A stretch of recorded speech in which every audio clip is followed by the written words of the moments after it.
Yes. Okay, everybody, welcome to Cleats and Calves, and this is episode number 4, and we are talking to Coach Schoolar, and I am so excited about this one because one of the exciting things about Coach Schoolar is he actually went to Jemison High School. So, alumni, get it, go Panthers. What position did you play in high school, Coach? Well, in the early part of my tenure, so mostly my sophomore and junior year, I was more of a defensive player. So specifically like more of a coverage-oriented safety. Then when we, my junior year, we moved to more of a 4-4, 4-2-5 look. Again, I was more of the coverage, field safety, and the other guy was more of the run fit, kind of like linebacker safety hybrid. Gotcha. When we got to my senior year, changed more over to the offensive side of the ball. I mostly played. It was a tight end receiver hybrid. I would play fullback in some running situations. I was much heavier this year. I played over 200. Oh, wow. So, but then we got to where our backup quarterback got hurt. And say it was big game flow dependent if the starting quarterback would have went down and we still had to throw the ball. In other words, we hadn't sealed the game or anything yet. I would have had to come in at quarterback. Holy moly. But if we were just running the ball, we either won the game or we were blown out, it would have been a running back would have came in and just took direct snaps and ran it out. Wait, what? Wow. Okay. Technical difficulty. Okay. Well, okay, Coach. So, you were all positions, kind of. Yes, offensively that year. That. Oh, wow. That's tough. So, it's my understanding when you left Jemison, you went to UAB and you played there as well. Yes. All right. So, I was what they call an invited walk-on. So, that's not technically a scholarship or anything like that, but I was invited to walk on there when I was at UAB. But that's still prestigious. I mean, UAB was nothing to sneeze at. No, it's always nice to be asked to play. Well, what year are we talking? What year did you graduate? All right, so I graduated in 2005. That would have been my first fall at UAB. Okay.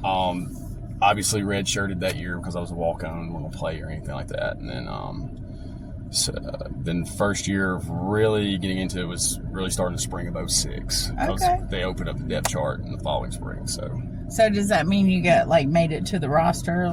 Yes. I didn't travel as much in 2007. I mean, in the spring of 2006, there was we were had a very large roster at the time. There's a lot of guys in front of me, and it's hard to get on the field when you're a freshman. Especially at that level. But and who was the coach there? Who was the head coach? I had two head coaches when I was at UAB. My first 2 years were Watson Brown. Okay.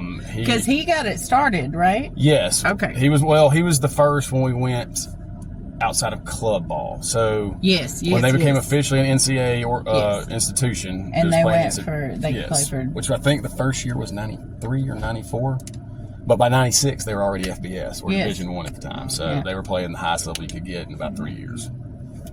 And then who was your second head coach at UAB? The second head coach at UAB was Neil Calloway. He got in the spring semester of 2007, and I played my 07, 08, and 09 falls for him. Oh, nice. Okay. Well, that is very, very cool. So, with that being said, I'm scared to ask this question now.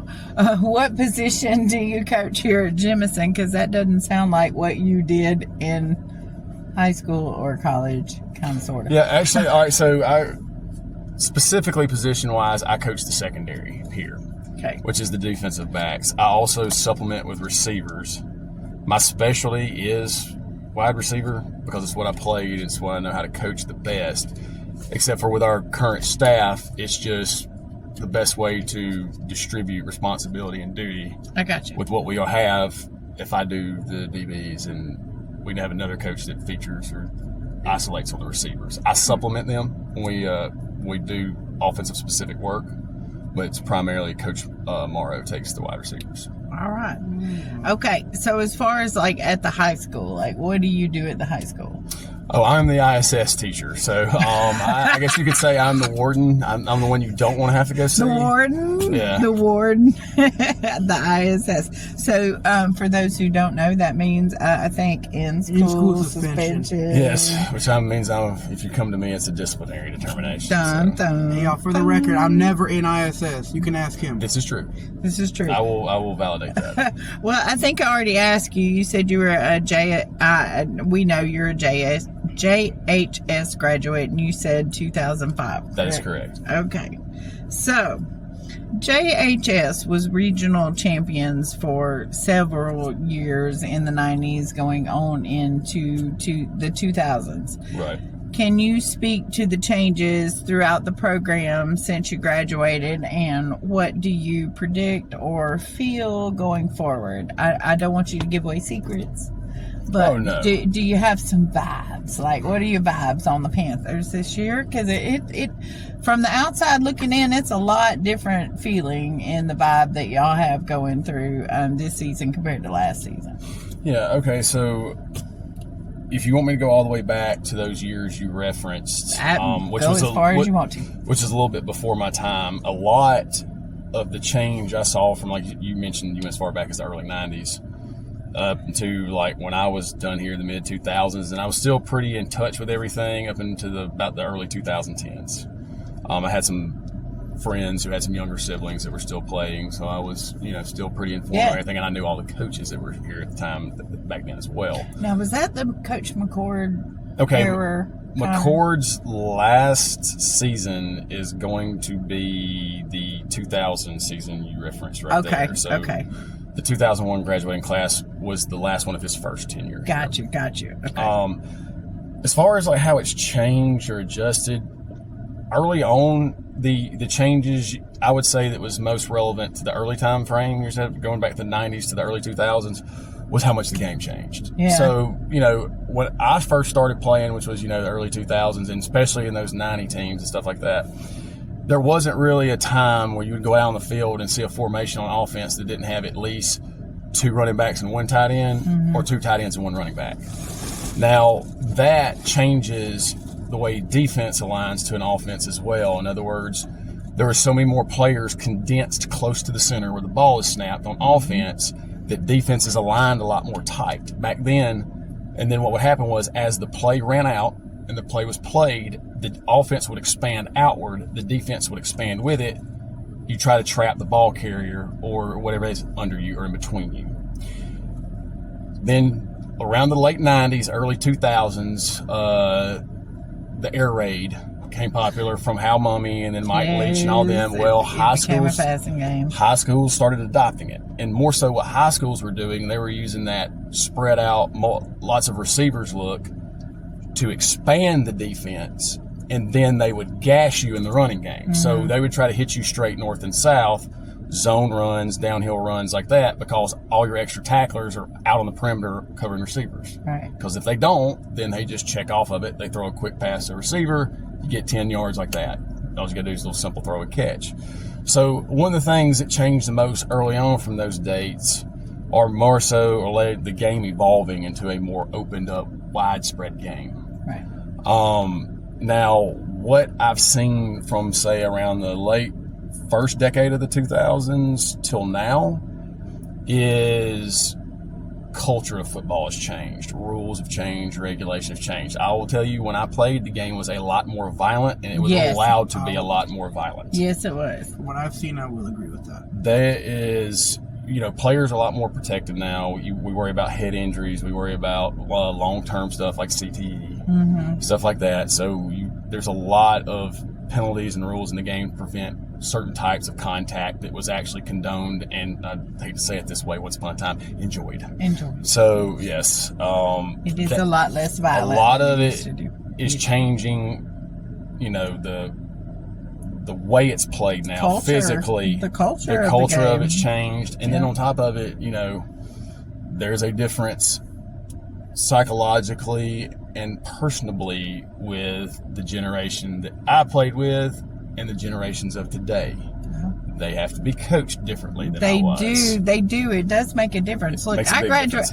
graduated in 1990. Okay, and I have been a nurse since 1990 something, like the beginning of it. And it's been 32 years. And how I relate to my coworkers has changed because they're a lot younger than they used to be. And like we just used to call it like we see it, and a spade was a spade, and we got out there, and football was football. Like it was men against men. Y'all Definitely hit each other, and that was part of the game. There was injuries, and it was part of it. But it is different now. And as a parent, I'm thankful for that. But it's these kids aren't the same. They're not the same. Thoughts and emotions are a lot more prevalent in this generation's demeanor. Yeah. If that makes sense. That's facts.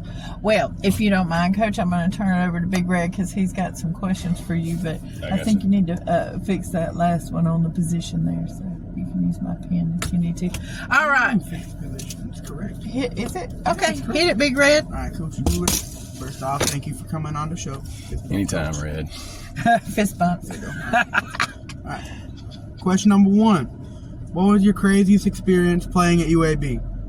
I heard you got good stories. Got a few of them. ones that can make the cut here. You're talking about basically football related, or what we got? Share Football- what the Lord lays on your heart, honey. Football Don't worry What's it about it. feel like? Football experience wise, two of the most exciting, craziest things is almost beating Oklahoma in Oklahoma, and almost beating Florida State in Florida State. No way. Oh, that had to be cool. No. Playing against some of the guys that y'all know or you can hear about that's played in the NFL. For example, played against Matt Forte, Chris Johnson, Ooh. some other big names, Case Keenum. Well, I've heard that one. He played quarterback at Houston when I was there. One of my most unique experiences, it's funny you have to call it this one, was it'd be the fall of 2008. In Neyland, I'm in the game in garbage time at Tennessee. Oh my God, the puke orange place. Oh, bless it. We call a play, it's a pass play, I run the route, and I know based off what the defense does that to the quarterback, I look wide open. But I also know based off what the defense did when I'm running the route that there's somebody looking dead at me. The quarterback doesn't see that is ready to take my absolute head off. It's just on this particular play that happened to be Eric Berry.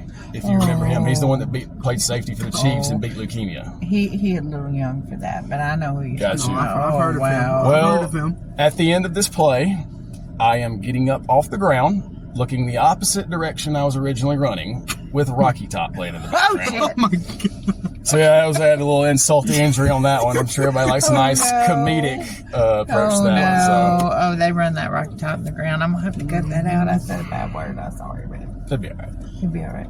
But Tennessee. Okay. All right. Question number 2. You still seem pretty fit after playing college football. Thanks. How do you continue to be healthy as an adult? Well, really, as an adult, I would say you need to develop along the way a competence in these categories.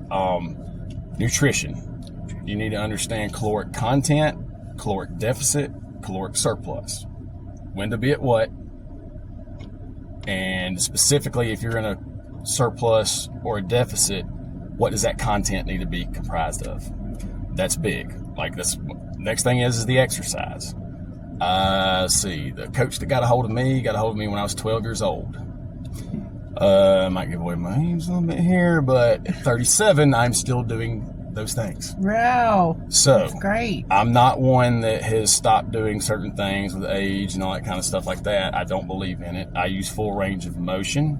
Are you really 37? Because you don't look it. Yes. You don't really hardly have you're any being wrinkles. for real. I'm seriously. You're really 37. The only coaches that are older Yeah. than me are Coach Davis and Coach Meadows. Holy moly. And last year, the only coach on the whole school that was older than me was Coach Neighbors. Wow. There you go. I had no idea, Coach. I really thought you were 31.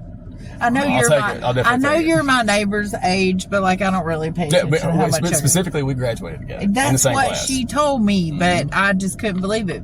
But she's got grown kids now, Right. Oh, I have seniors in high school. So. Oh, definitely. And she's got a senior and a freshman. And now, a freshman. Yes, can't believe it. I would say also add to that is time management.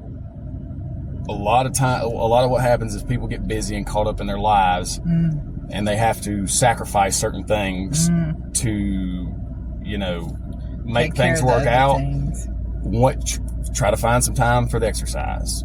The best, I'll tell you, when it comes to diet and exercise, the best thing you can do in the worst case scenario is not nothing.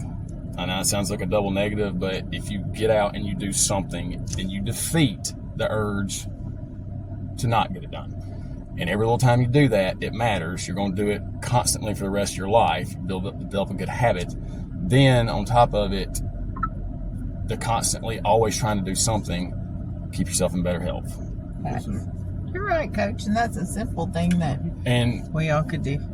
Look, don't let people tell you age is an issue with it. It's not. Now, structural and physical limitation that may come with age or stuff that's like, outside of the individual's control or anything like that, that is a little different. And there are limiting factors in that regard, but most of the time you have control over you have control over your situation. Absolutely. Who is revving the dang engine? Okay. All right, Red. You got one more question. This is a good one. This is a good one. You ready? Coach Schoolar. Oh heck. I'm ready to be a wide receiver. Tell me what I need to do to transition from left guard to wide receiver. Do I have to keep a straight face during this? No. Okay. All right. So tell me. The good news is you would be what I would call a bigger receiver. I don't expect you to draw a lot of press coverage. I don't believe they're going to be very effective at stopping you from releasing them. The biggest difference is you're going to have to move kinetically different than like an offensive lineman does. So your feet work would be more centered around acceleration and deceleration efficiently.